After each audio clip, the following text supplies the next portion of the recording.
Hey everybody, it's Jason Blaha here, and once again it is time for a bench press day, but a quick reminder for those of you who watch these videos, please remember to click like down below, it would be greatly appreciated. So let's get over to the benching. Benching went really good today. I decided to not do this as an AMRAP. I wanted to just come in and do my 5-3-1 bench with just 3 reps.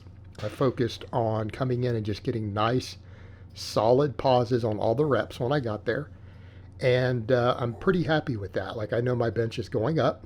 Now my shoulder health is doing a lot better. We're keeping the bench programming very, very, very simple. What does that mean? I'm just running basic 5-3-1 type stuff, but twice a week I'm doing it as a bench specialization, and I'm doing big but boring. All right, coming in doing 5x10 benching twice a week afterwards. Now, the more I mess with some of this, and as I have assessed my shoulder situation more and more, as I've rehabbed it and it's done good, I've noticed a couple things I've done here and there lately do cause it to flare back up some. Some things make it go away, some that cause it. And I've found some patterns and trends here. And today kind of solidified that further for me. I'm considering cutting curls out completely. I'm starting to realize that supine grip curls inflame my shoulders, just like the supine grip chin-ups do. Any narrow grip chin-up, any narrow grip overhead pressing. I noticed that the other day after my front squats, it messed with me slightly, then it went away. And then when I did those cleans, it really got aggravated on Friday from the cleans, and then when I tried to go into a front squat position to mess with some front squats, which didn't come on camera, it was excruciating again. And the cleans seemed to have caused it. And I noticed messing around this weekend when I had put my fat bar back up, because I attached it to my rack, that the dead hang there felt really good. And I noticed when I did a pull-up, I did one pull-up, everything in my shoulder crackled into place, and the pain that had started from the cleans completely went away. It's like, okay. Realizing what's going on with my internal versus external rotation. And I realized this weekend I can do fat bar pull-ups with a wide grip. Not only can I do them, they relieve shoulder inflammation. My shoulder feels really good after doing a couple of them. All right, so after my benching today, I decided to do that because I'm like, well, I'm going to do a bunch of fat bar work again in this phase. I feel like, again, fat bar pulling in general really, really carries over to my deadlift. Every time I've hit a big deadlift PR, it's been on the back end of fat bar rows and stuff. So since I can do the fat bar pull-ups, and let me work my biceps. Seems to feel good on my shoulders. Great back exercise, and it's a great grip. I decided let's do some today. Here's the interesting thing. Shoulders felt really good after doing them. I did 5 sets of 8. Now, people can not like my range of motion. They cannot like my form. I don't care. Anyone who has anything negative to say about it, I'm just going to press the little button that makes you go away. Problem solved. Don't care. I'm not doing the pull-up Olympics. I am doing them to build my grip, build my back, maintain shoulder health. But the fat bar, man, the grip training end and the forearm end was great. All right, I think we've got a good winning combination for my grip training here, because we know fat bar rows work really well for me. All right, these nice wide grip fat bar pull-ups though, and then doing fat bar rows, axle bar rows afterwards. All right, we're on to something for back grip training forearm. I'm really liking this combination. Really liking it. And again, I can actually do it with my shoulders. All right, when we got over to the rows afterwards, they were hard. So last time I was doing axle bar rows, I had built up to 230 for 5x10. After doing these, I went to 225 and I only got 4 sets of 10. My fifth set just wasn't there. I'm just like, my grip is just, it's giving out. But, you know, I think that's reasonable, all things considered, because, I mean, we did these 5x8 pull-ups on the fat bar first. Okay, we did these first. My grip was fatigued already.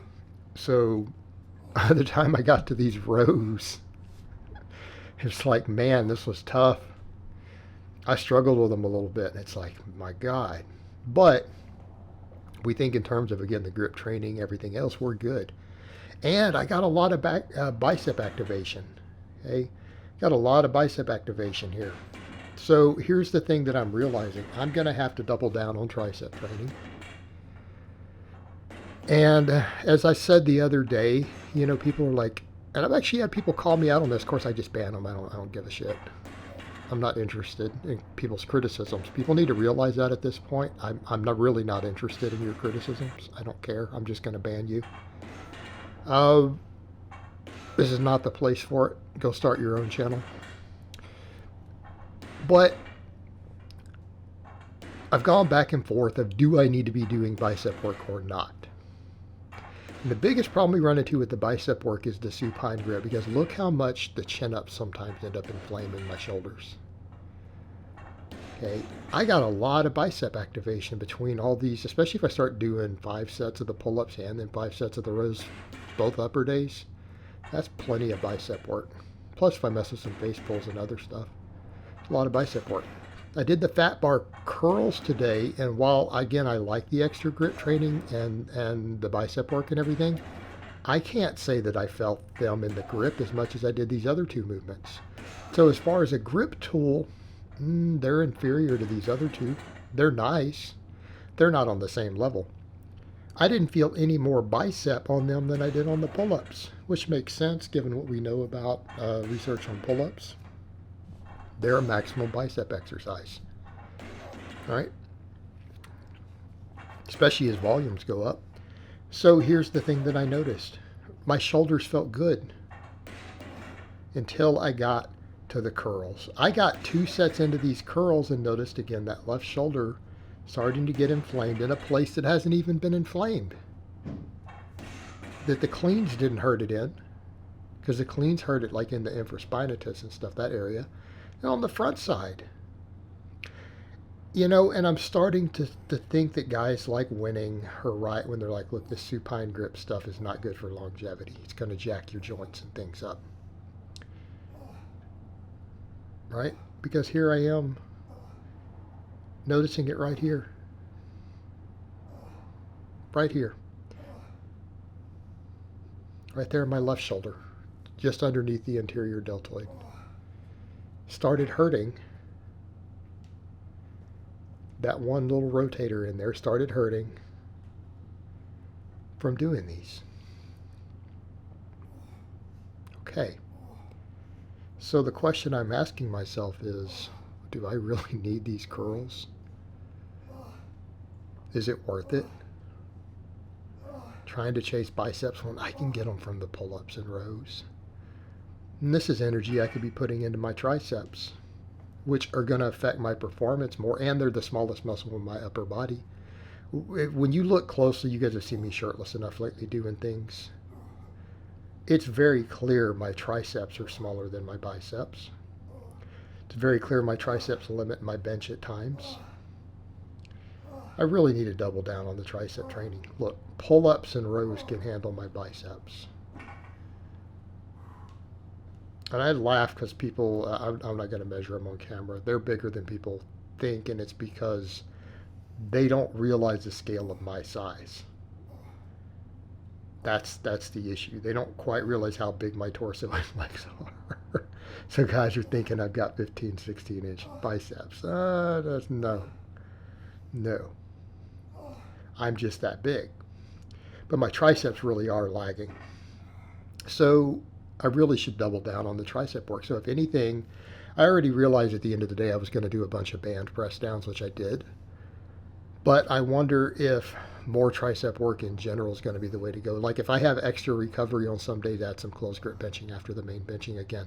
That worked really well the other day. I was happy with that. I was happy with that when I did it a couple times recently. Hey, if I've got extra recovery, close grip benching is going to do more for my benching. It'll bring my triceps up more. But, you know, we finished off with all these band press downs. And instead of treating these the way I like to do them for restoration on off days or in between, I just did 5 sets of these like a minute apart. And by that third set, my triceps were screaming. The first set, you know, we just did 25 reps, not to failure. I was struggling to get to 20 by the 4th and 5th set. All right, my triceps were just screaming at me. So what did we do? We did all that benching. And then on the back end of it, for again, the triceps being probably the smallest, weakest of my bench muscles, hit them with the band work. And the band work is a great prehab. This is joint friendly. So one of the tricep exercises that no one ever gets hurt shoulders, elbows from, if anything, it's a prehab movement. It can help with elbow tendonitis. You can live on these. All right. I treated them as a serious exercise today. I don't normally come in and do this. Like if I do one set or I do some sets on my off days, let's treat them like a real exercise. Come in and do 4 or 5 sets back to back to back in the middle of a workout after having benched. Different beast. Got a hell of a pump in my triceps. They were screaming. This is tricep death. And I think doing this after benching is going to be the way to go. And I think I'm going to do a hell of a lot more of this. So I hope it has been informative, and I will talk to you guys next time.